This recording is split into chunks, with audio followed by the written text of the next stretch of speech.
Welcome back to Dooley's Dog Pod. I'm Donnie Trailer. I'm No Vice. And I forgot the mics. It'll be Again. fine. This is the podcast where we talk about everything that happens on Dooley Field in Sanford Stadium with the Georgia Bulldogs. And guess what? For the second week in a row, we are going to be talking about actually just that because we have a home game against Mississippi State. However, we will spend the majority of our time, just like last week, probably on Alabama. And whether it be Alabama, or another team from Alabama, Auburn, who we just played last week. Oh my gosh, I got the score prediction right, people. I really thought you were going to figure about that. Oh it's my okay. God. It's alright. That Look means at that. Donnie's debt has been paid to me. Look at that.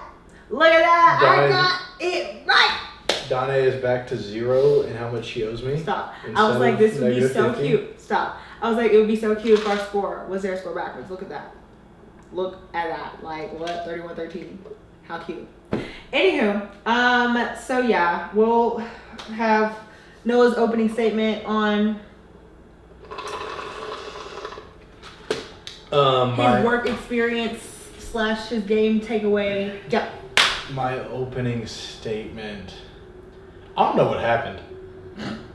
I was so out of the realm of like being there. I came in at halftime and I was like, oh, we're winning. Basically, the game started at 3:30. I had been there since 11:30, recording stuff and walking around all over Athens. I actually was not in the stadium.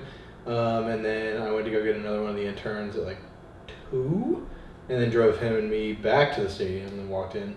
And at that point, the game hadn't started yet, and I was already really tired. Already wanted to die. Oh my feet were destroyed already. And then we got to the stadium. Other intern gets to see all of the cool stuff because he hadn't worked a game before. So me and some other people showed him around. You got to see all the cool stuff that is working a football game that you don't really think about after you've worked them a few times. And then I got the camera. I went and walked around and took videos of fans all day. And didn't really pay attention to the game outside of that. So rewatching lots of highlights. Rewatching lots of game. So yeah, that's my takeaway. We won. Someone else won. Honestly, yeah, the biggest takeaway I had from the game was Vanderbilt beat Alabama. Yeah, and they played like we always do. We always cut to games that are going on at the same time as us on our video board so we can keep up with what's happening because actively most of the time if you're watching or if you're at one game, you're not watching another on your phone or anything like that. So what do? We cut out to, I would say, arguably the most relevant other team in terms of us, aside from maybe Texas, that was currently playing, Alabama. And you'll never guess what we saw. We saw them actively being beat by Vandy. Was Alabama up during that game at all? I think they were up one time. No.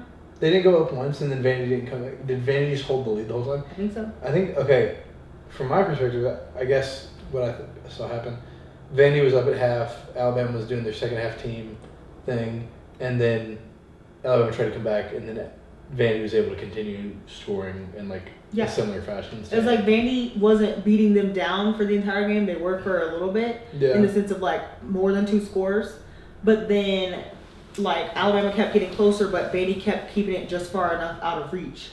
So I actually went back and watched that game.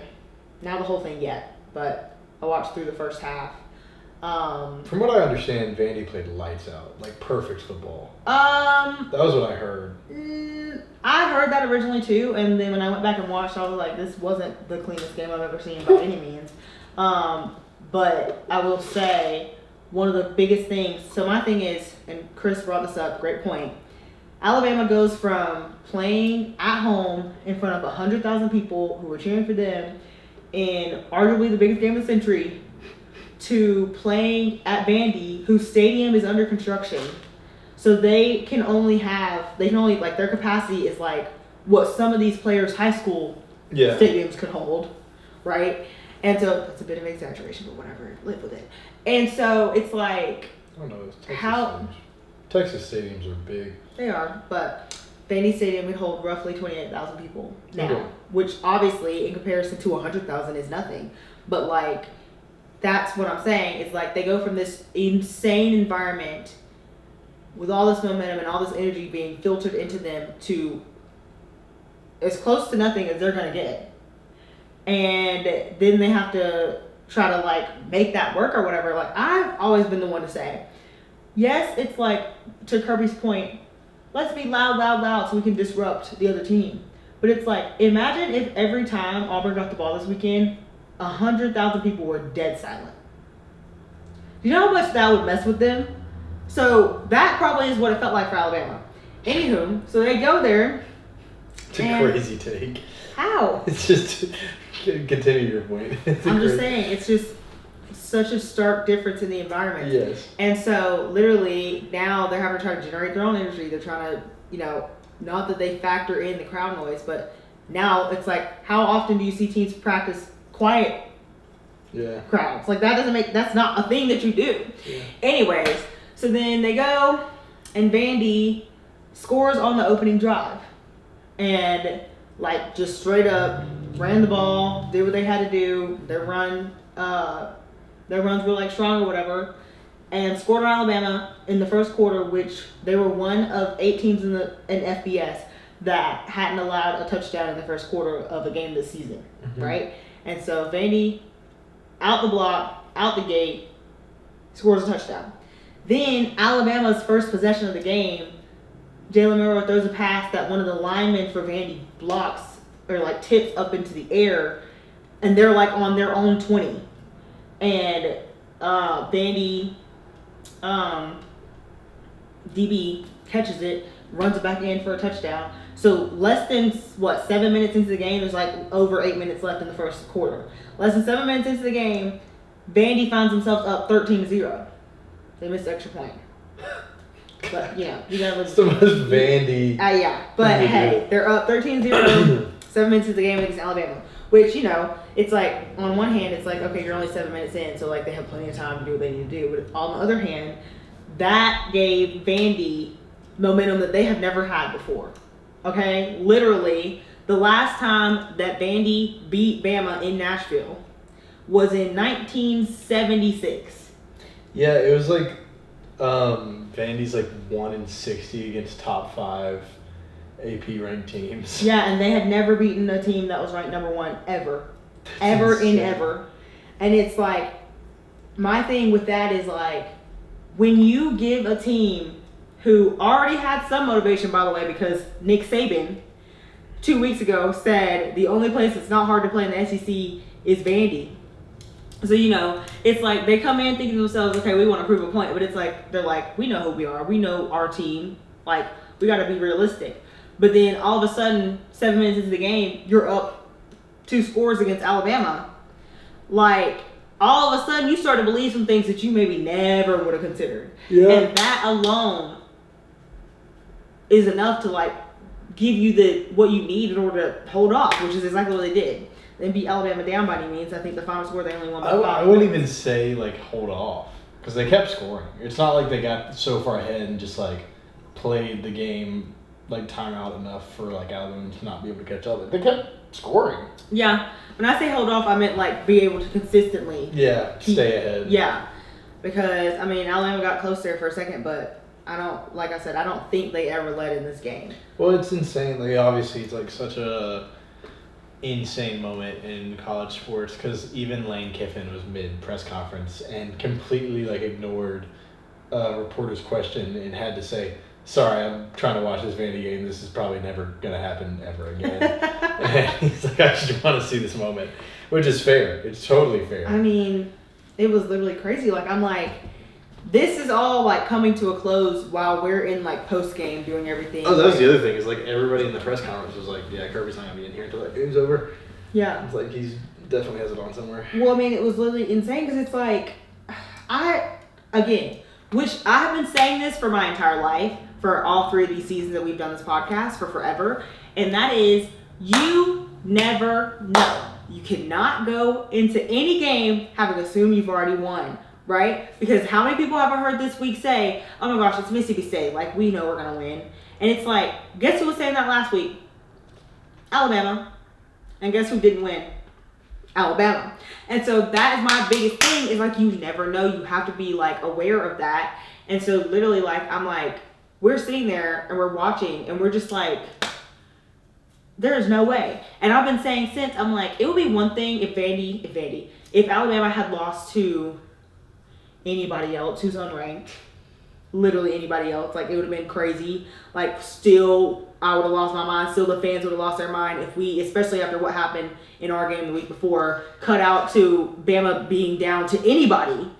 But the fact that it's Vandy. The funny part is, Vandy might not win another game this season. Oh, 1,000%. I don't know their schedule at all, but as we get into conference play, they might not win another game. And guess what? It doesn't even matter. It does not even matter. The other funny thing is I think Mississippi State now is technically the worst team in the SEC with Vandy beating Alabama. Yeah.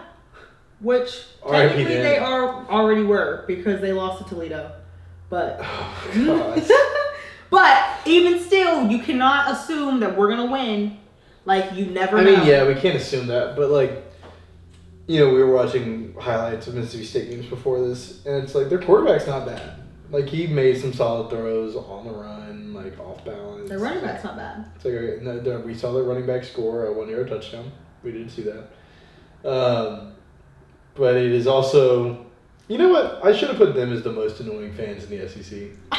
With those stupid cowbells. Okay, first of all, what he's referencing is we have a question of the day at the office, and that was the question: who's the most annoying team in the SEC? It was team, not fan, but yes. Yeah, I mean, yes, but what makes a team annoying is their fans.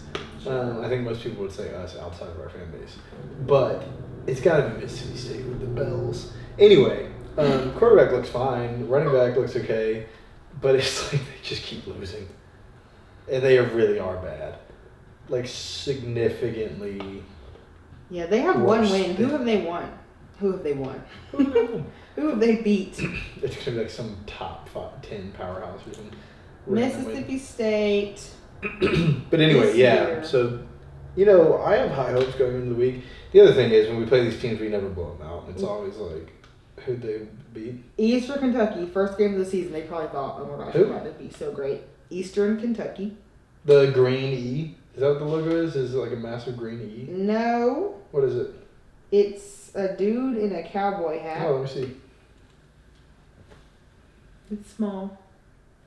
Oh, that's EK. That's got to be an FCS school. That can't be real. Well, they beat them 56-7, and then they haven't won since. That's crazy. Beat them 56-7.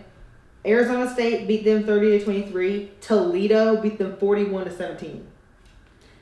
And then Florida ended up beating them 45-28. So yeah, we were watching the 40 too. Maybe we didn't watch long enough in that game. They didn't look good in that either. It was just a lot of Florida highlights. Yeah, I mean they got the one score we saw with like the big celebration. And then their running back had a couple good runs in the highlight too, but it just like didn't end up leading to scores. It was just. So looking at the Auburn game, we had a lot of sacks. I would say it was a lot. And it was like, in the press conference after, somebody was like, oh, like, you know, why'd you find some success, like, containing the quarterback on, like, outside runs that you couldn't find against Jalen Milrow? And Kirby Smart immediately laughs and goes, well, nothing against Auburn's quarterback, but we weren't playing Jalen Milrow. And it's like, yes, Jalen Milrow is an insane talent. So going into this week, having come off a game with a lot of sacks and seeing their quarterback play and their running back play, it's like, I feel like kind of a similar game on the horizon of lots of sacks and like good D-line play. Because that was the other thing I took away from this weekend. So our D-line played really well. I thought we played really good. Maybe some people think differently. And maybe we played really well in my eyes because we were playing Auburn. But I thought we did things right. We got sacks.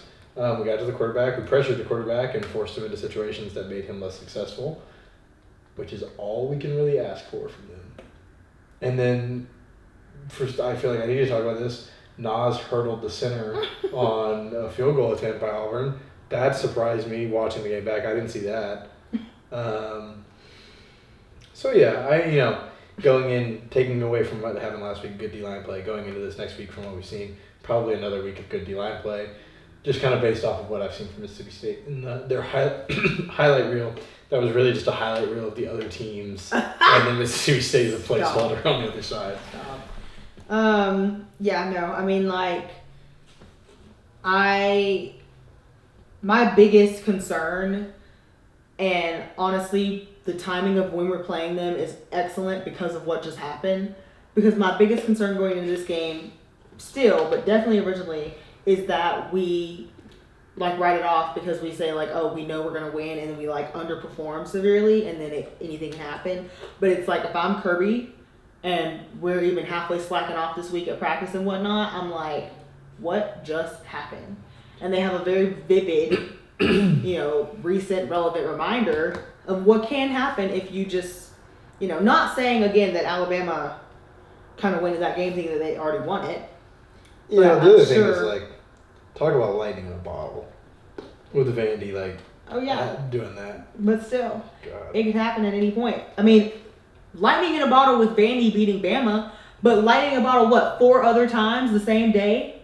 Because how many? I think it was 5 top. Oh, if there was so the big story going into this past week was there was only one ranked matchup. I read there was an article on ESPN of a lot of people see this as a boring week. I see it as a week of excitement because usually when weeks like this happen, upsets are everywhere. And so, yeah, there were a lot of upsets. I'm not sure a ranked team won or a higher ranked team won a majority of the games. There were 6 ranked teams that lost. 5 of the top 11 lost to unranked teams. Yeah. / one of them was ranked because it was Texas A&M. But they don't ranked count. 25th. Yeah. So it's like, what? So, yeah, you have who all lost? Obviously, Alabama. Tennessee lost to Arkansas. Missouri lost to Texas A&M. Tennessee lose to Arkansas. I said that I'm tweaking. 3 seconds ago. That's you crazy. said Arkansas with me. Yeah. Go Hogs. Stop. Tennessee lost to Arkansas. Bama lost to Vandy. Missouri lost to Texas A&M. Did Ole Miss lose? Oh my gosh, did Ole Miss lose? No, I think Ole Miss lost last week to Kentucky. Okay, yes. Yeah. Anyways, so I'm missing at least one more, but I can't remember who it is right now. But yeah, all that said, or maybe it was 3, almost one more, because Cal almost beat Miami, which would have been a huge deal as well. Yes. But yeah, and so here we are. Suddenly, Alabama is 7, Tennessee is 8, and we stayed 5 because we got jumped. By Penn State. Which makes no sense to me. And Oregon. So stupid. Penn State and Oregon. Okay, hold up. SMU beat Louisville. That was an interesting one. SMU sucks. I hate SMU. They paid their way in the ACC, and that's a whole story for another day. Stop. No, they did. Vandy beat Alabama. Minnesota beat USC. Oh, it was Washington. Washington beat somebody that they weren't supposed to beat, I think. Right? Oh, I'm on the top 25 now. Okay, maybe not. Maybe Anyway. 4. Somebody lost to... Yes, Washington beat Michigan. But that's not what I was Washington thinking did of. beat Michigan. But that's not what I was thinking of because that's not in the top. Also, 11. Michigan sucks. Stop. Cheaters. Anyway, big upset week. So a ton of stuff going on around the NCAA football world. Yeah, I'm, like we just said, shocked that Penn State and Oregon jumped us.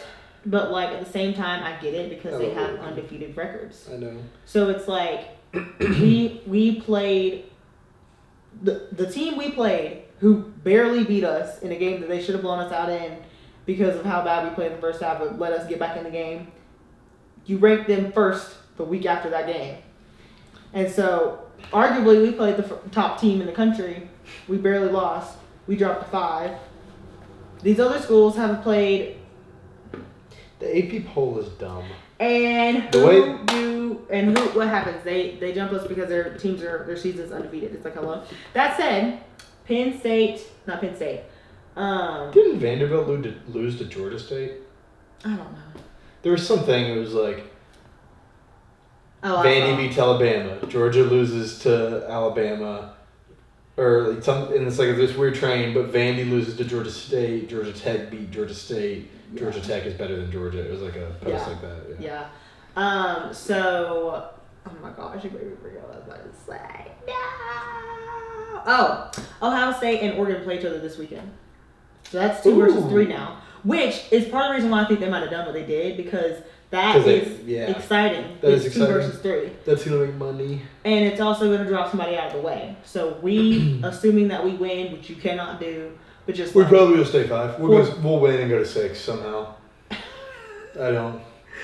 We win, and one of the 2 teams that are ahead of us is gonna drop out because they are gonna lose to another. I don't think they play. Anybody crazy? Hold up. Wait a minute. Penn State plays USC. Ooh. So, yeah. Penn State will play like a difficult opponent. And they're at USC. Yes. That's going to be rough for them. Is it? It is going to be, I would assume a night. Oh, it's a 3:30 game.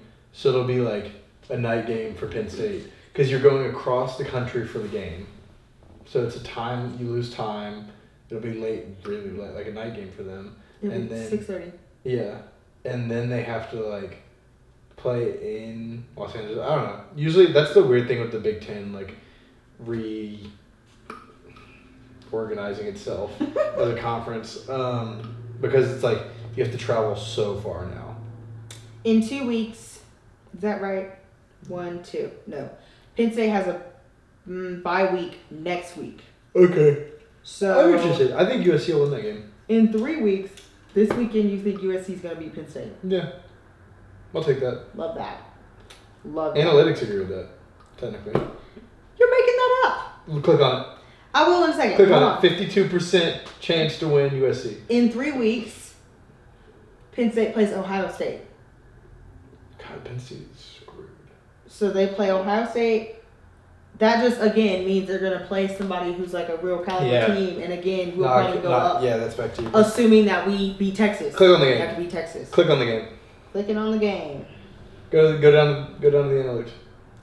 What analytics? Where? Oh, you're not on the app. Are you on the ESPN app? No, you're on Google. I'm just on the Goog. Brokey. I'm on the Goog. Anyway, yeah, so that's interesting in the sense that like top teams lost. These top teams are playing each other this week. There you go. Penn State and Oregon and Ohio State are all in this love triangle of playing each other and as top 5 teams. So eventually we'll bump back up from where we are at 5. Assuming that we win next week. We have and so you have next week, and then we have the next week, which is Texas. No, next week is Texas.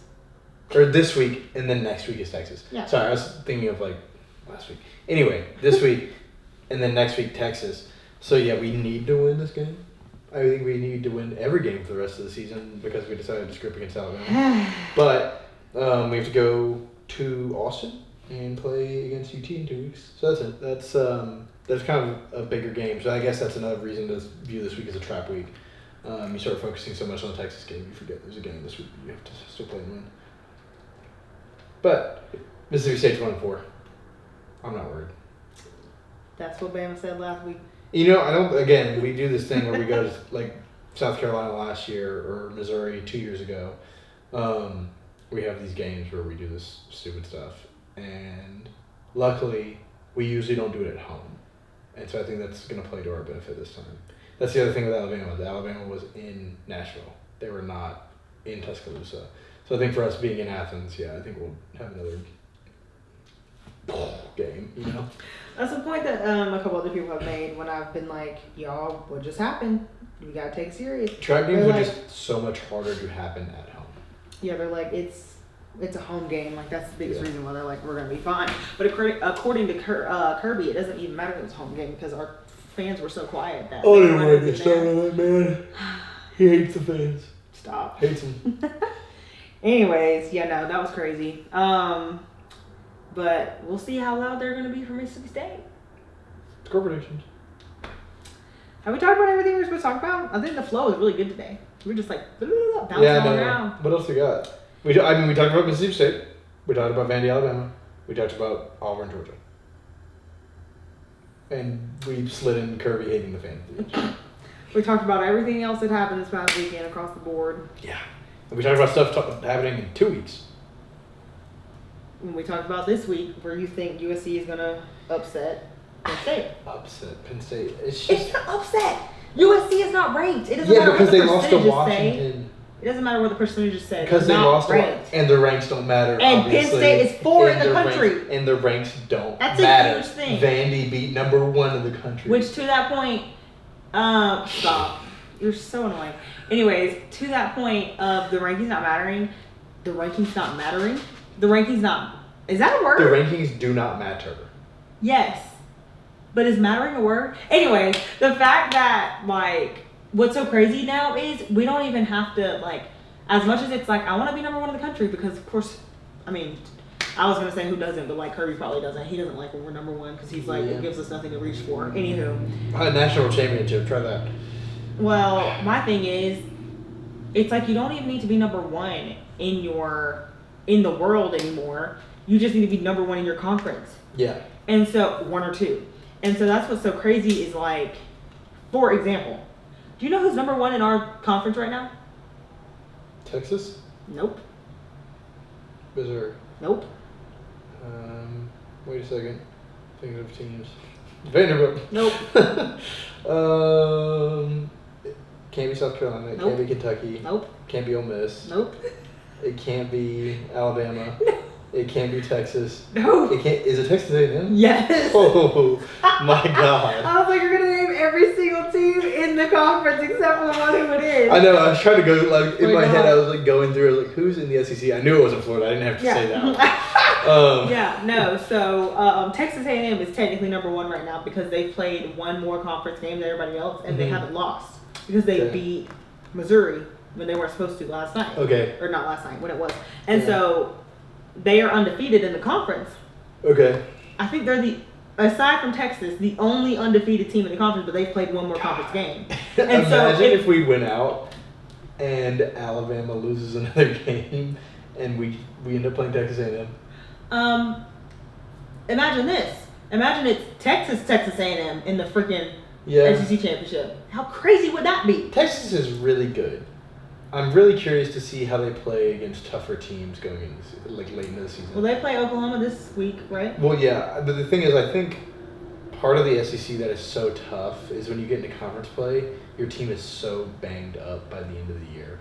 And this is something I heard in the hallway at the university by a credible source that I will not be named because I'm hacking it off as my own opinion. Screw. No, the person who said it, they said it when I was like walking to get water, and I heard it, and I was like, that makes so much sense.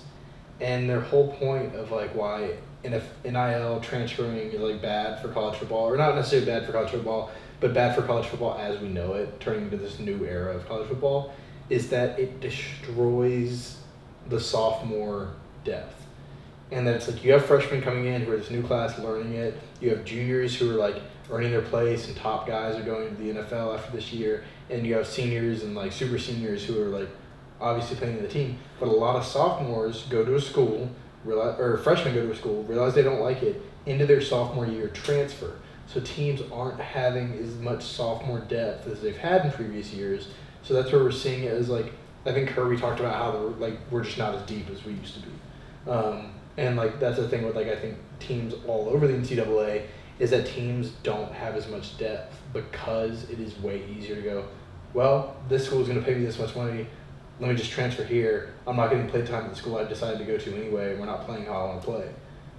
So it was an interesting point of like, that makes a ton of sense. We don't have as many sophomores as we used to. And sophomores are like in the level of like about to be really good or are really good and they're just waiting for the guy in front of them to graduate. Yeah. And so when you transfer, you don't automatically slide into that spot that you would as a sophomore who'd been there for 2 years. And I was like, bing, light bulb. Yeah, I mean, like, I feel like you, across the board, it's a sophomore type deal because you hit the end of your freshman year after you thought you were going to go somewhere. I would say less NIL, more just playing time, right? Yeah. So, especially in football. It's like But I think with NIL, it's like you only have so much money to give these kids, especially now with like colleges being able to play players, which is a new development. Which is why I'm saying like it's less NIL, more like playing time, because it's like there is that whole notion of like you come here and we're gonna pay you. Yes, but also no, because for the most part, unless you're like a star quarterback, stuff like that, like superstar, that's not how it really works. Yeah. It's just like you have freshmen who commit somewhere and they think they're going to go and not necessarily play all the time, but like they're going to get time. And then seniority happens. Well, here's the other thing. What happens when you were a freshman and you're like waiting for your sophomore year of like, oh, this is going to be my year, and somebody else transfers in and it's like, yeah, there goes my spot. Kobe did say the other day something about how like it's a new world we're in where like you can go out and get anybody's two now. Yeah. And convert them. And it's like, yeah, that's something that in general is just like, you know, has changed the game and whatnot. But it is wild because it's like, you never know. And I think about this all the time. Like, I'm like, not that it would ever work or ever happen, but I thought to myself, I'm like, did we recruit Ryan Williams? Did we recruit this man? Did we recruit Jalen Monroe? I don't even know, because my thing is, when like I see other teams have like superstar players, because like we don't. Maybe you brought this up last week. I can't remember. Like we don't have like that like superstar guy. Yeah. It's like when I see other teams with like these superstar players, I'm like, did we try to get them on our team? Because I'm like, imagine how different that game goes if he plays for us instead of them. The other thing is also like, think about like, Brock Bowers was such a crazy player to pull. He's from Napa, California. Yeah. We got lucky. Yeah. Like insanely lucky. Yeah. Now I want to know where Ryan Williams is, so keep talking. Yeah, so, I mean, the other thing about the Ryan Williams is Alabama's culture seems to be very different with saving on. And because Ryan Williams is a demon on social media. But, well, I'm curious to the same thing I always was curious about Johnny Manziel is like, if he was not able to have fun and make TikToks and do his like thing, would he play as well? Because that was with like Johnny Manziel being able to like, he could drink and party and like totally let loose. It was always an interesting concept of like, well, if he wasn't allowed to drink and party and totally let loose, would he have been able to let loose on the football field to the capacity that he did, where he's like one of the greatest college quarterbacks of all time? And so it kind of just like, this is just an interesting thought. It's like when a player's having fun and very confident in their play, how much better are they playing versus where if they're like stuck in a system that they don't want to be in or isn't as fun for them, where the sport becomes a lot of a job, and maybe retired players will be mad like, that people are having fun playing the game. But it's like... I'm only laughing because you're laughing, because you saw the thought before you got it out of your mouth and started laughing at it, and I'm like, that's so goofy. Anyways, I have like a similar, not similar, like just kind of a parallel example depending on how you look at it. I think the same argument can be made for Caleb Williams at USC. Yeah. Last 2 years. Like, they were like, you want to paint your nails, paint your nails. You want to make TikToks all the time, make TikToks all the time. You want to do whatever you want to do, knock yourself out, because guess what? We're fine with that here, and as long as you keep, being successful on the football field, we don't care. Yeah. But it's like, I don't think he could have handled. Actually, I'm not gonna say it like that. That's the wrong way to word it. But I don't think the SEC could have handled him being an SEC quarterback, because it would have just been. I mean, he got hate. Where did he go like from? Different. He went to USC from Oklahoma, right? Yeah. So it's like he was escaping the SEC. Yeah. And going somewhere. But he wouldn't have even been a part of the SEC. Like, they joined this year, so he still wouldn't. But I get your point. Yeah. So it's just like kind of crazy to think about that. Like, it's like, thinking about how much, like, obviously people talk about the culture this, culture that, but like how much the team and locker room environment can play a factor in people's success on the field. Yeah. Anywho, I don't even know how we got here, because we were pretty much done and we were about to get score predictions, and then we just kept talking. Bing, bing. Score predictions. How much? Okay. I don't know. I'm here with it. I gotta do some maths. I'm already there.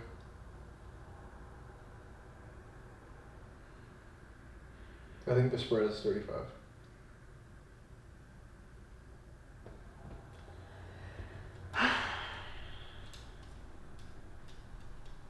Silence. Okay, wait. I think I have their score. I think. All right. Ooh, wait. Their score on 3. 1, 2, 3, 6. Okay. Wait, I gotta think more.